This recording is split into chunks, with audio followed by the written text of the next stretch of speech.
تبارك الذي بيده الملك وهو على كل شيء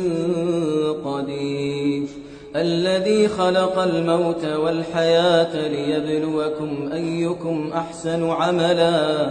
وهو العزيز الغفور الذي خلق 7 سماوات طباقا ما ترى في خلق الرحمن من تفاوت فارجع البصر هل ترى من فطور ثم ارجع البصر كرتين ينقلب إليك البصر خاسئا وهو حسير ولقد زينا السماء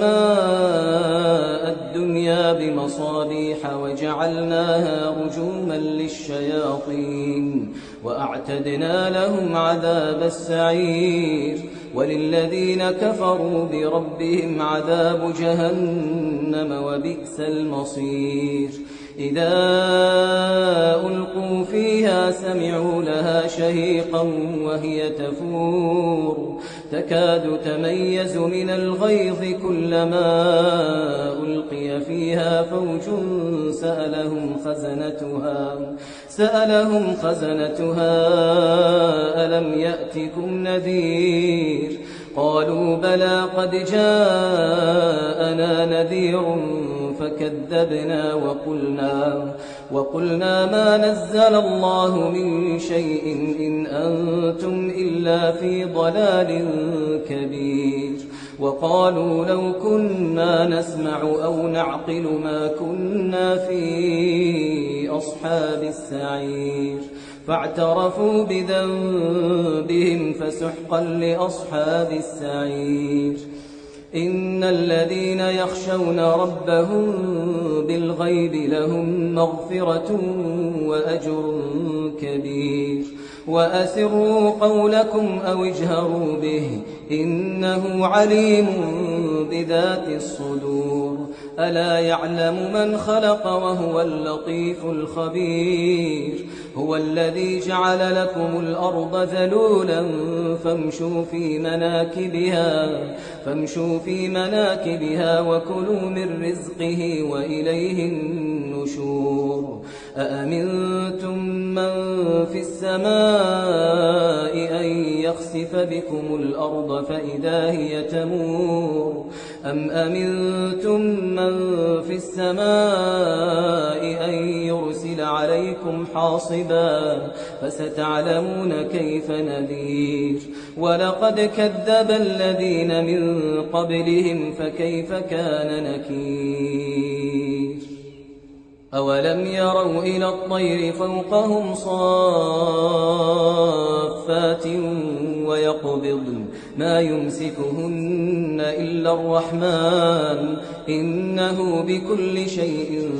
بصير أمن هذا الذي هو جند لكم ينصركم من دون الرحمن إن الكافرون إلا في غرور أمن هذا الذي يرزقكم إن أمسك رزقه بل لجوا في عتو ونفور أفمن يمشي مكبا على وجهه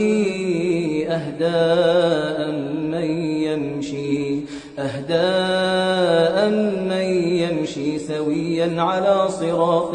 مستقيم قل هو الذي أنشأكم وجعل لكم السمع والأبصار والأفئدة قليلا ما تشكرون قل هو الذي ذرأكم في الأرض وإليه تحشرون ويقولون متى هذا الوعد إن كنتم صادقين قل إنما العلم عند الله وإنما أنا نذير مبين فلما رأوه زلفة